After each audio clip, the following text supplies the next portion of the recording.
Shares of Booking Holdings moving higher this morning. The online travel agency reported better than expected profits and sales.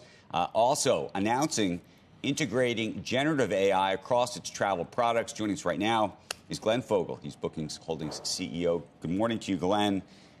Before we get into the AI of it all, just want to really get a sense of what you think is going on in this global economy, where you think the customer and the consumer really lie, because we saw some of this Walmart news. There's obviously pressures on margins. There's all sorts of things going on. What are you seeing right now, not just in this last quarter, but what are you seeing ahead? Oh, good morning, Andrew, and thanks for having me. Yeah, it's something I do have to say, though. Last quarter, just a phenomenal quarter for us. Really wonderful numbers. 30% increase in EPS. It was just a very good across the board. All the metrics are great, which shows that there's demand for travel. And that's something that we talked about in terms of the first quarter, where there's still healthy demand for travel. This is a global event. There's no area where I'm seeing really concern about travel. Now, look, there is uncertainty all the time about the future in economies, and certainly there's a lot of geopolitical things happening that could be negative, or some could be very positive, especially for travel, by the way. You know, peace is a very positive thing for travel. We'll see what happens, though, and I always say, look to the long term. Don't think about just the short term this quarter. Think about what's going to happen over the next few years. So now talking about the next few years, what do you see as it relates to how you're going to be integrating AI, and how's it really actually going to change the way I genuinely travel? Yeah, it's a great segue because it's so exciting what's happening right now.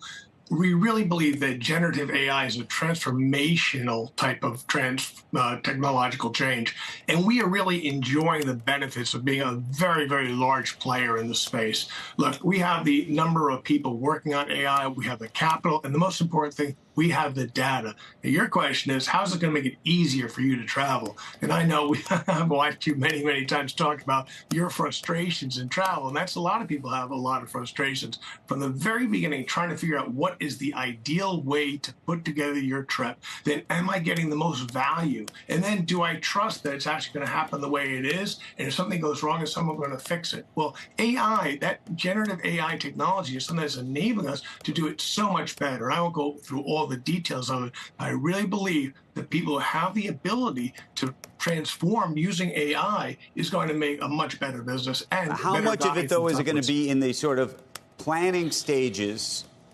for me, the sort of instant of it, and then how much of it is going to be in the fixing stages, so when things go wrong? So, for example, the other day, I happened to be traveling back to New York, and plane got delayed. I then noticed that the plane that was supposed to be coming was no longer coming from where it said it was coming, and so the United app was all wrong, and I was thinking, do I need to rebook this myself? Should I call? I mean, when is this all just going to get fixed, frankly? Right, exactly. And that example of the frustration is something that many, many people have had, and that is really what we're building. And it's not just generative AI, it's, our whole connected trip vision. The idea is that your phone is a travel agent, essentially, and you're carrying it everywhere. And it is aware. It's aware of the problem that you're going to have. Really what we want to have is it to know about that the problem you just mentioned, and fix the travel right there beforehand.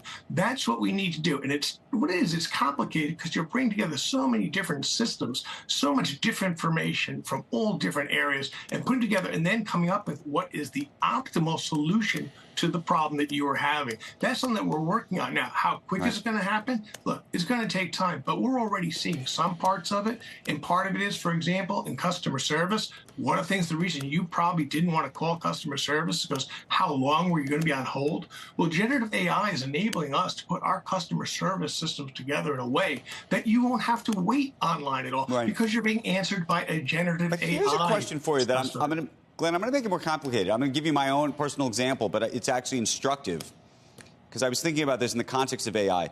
You need the right data. And so if you're scraping, for example, Glenn, the United app to figure out what United is saying about the flight, and sometimes, I mean, in my example, they had a takeoff at 4 something in the afternoon, and yet the flight of the plane that you're supposed to be on wasn't arriving until something like 5 in the afternoon, right? So you would see that, but I'm not sure you would Would you catch that distinction? And then at some point along the line, they flipped the plane that was coming and decided to use a different plane from somewhere else. So the question is whether you would have made a mistake. It is possible that a computer system would have made a mistake and said, okay, we need to get Andrew on a different plane now because that plane's is not coming when they say it's coming. But you wouldn't have known that United was about to change the plane again from somewhere else so that the delay would have been marginally less than what the larger delay would have been. Do you see what I'm saying? I mean, this is why this is super complicated stuff.